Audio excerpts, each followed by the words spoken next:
Okay, well, I'll start off with you first, Eli. Sure. I was just wondering what your feeling is about the way horror films are going at the moment, because there's, obviously a lot of emphasis on the blood splatter and all of that, as opposed to the suspense sometimes at the expense of that occasionally. But this film doesn't sort of go into that territory too much until the end. I was just wondering how you feel about the way horror films are going and whether it's a good thing, a bad thing, what's... I think that horror is alive and well, and I think what's so great about it is now you can get a really, really good camera and have a good-looking movie for $10,000. So you have like this Chilean film Monsters that's coming out that looks really terrific, and obviously Paranormal Activity, a movie that's made for $15,000. It does $100 million. It's really about who can come up with the most clever scare. And I think that everyone has seen gore, and I love gore. And when you see Piranha 3D, that is a pure goregasm. It's fantastic. But I think it really depends on whatever story you're telling. I think that gore is just an ingredient to the scare, just like score is, just like the performances are, just like the camera work. And it's really up to the director to understand how much to use. The director's like that master chef. And I think that Daniel Stamm with Last Exorcism, we gave him freedom to use all the gore he wanted. Howard Berger and Greg Nicotero doing the effects if he wanted to use them. But he really, I think, used just the right amount and really made much more of a psychological thriller. But that's what works best for this movie.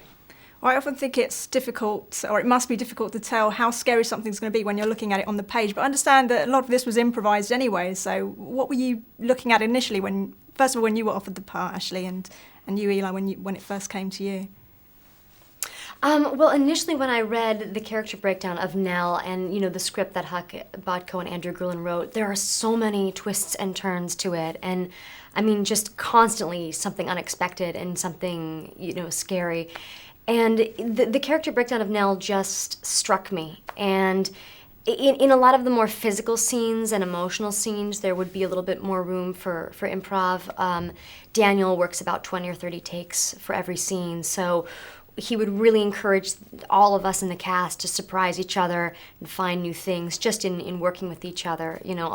Most of the scenes would be interviews with Patrick Fabian for hours on end, and Your backbends are improvised. My backbends are improvised as well, yes. And she's doing all of that. There's no CG or makeup. It's actually Ashely Bell doing everything you see in the film.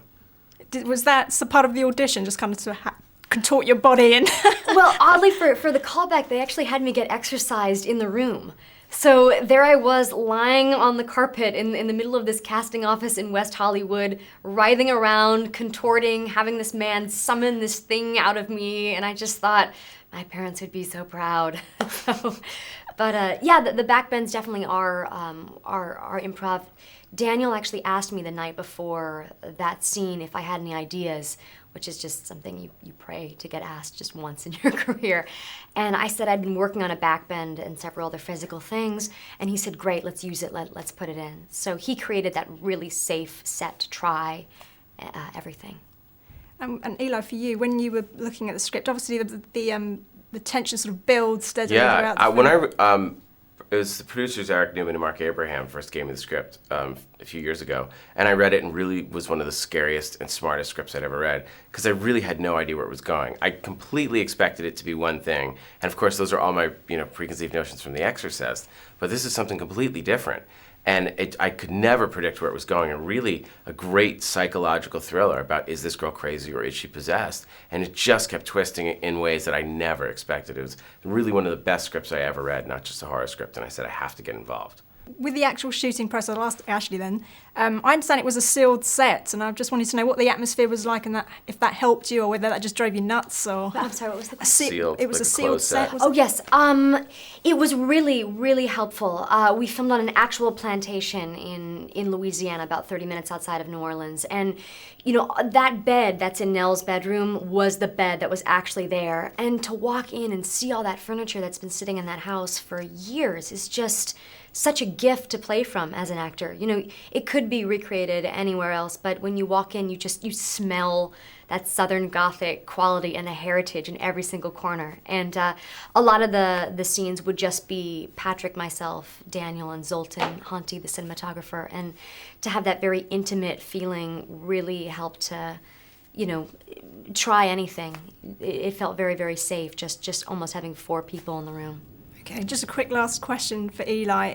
Any involvement in Hostel 3, and if not, why not? No, I said everything I needed to say with Hostel. I said that was it, but the fans demanded it, and the studio wanted to continue it. And my friends who I produced the first one with, my friend Scott Spiegel, who wrote Evil Dead 2, is an exec producer on the other Hostels. He wanted to take it over as director, and they have my blessing, but I'm not involved.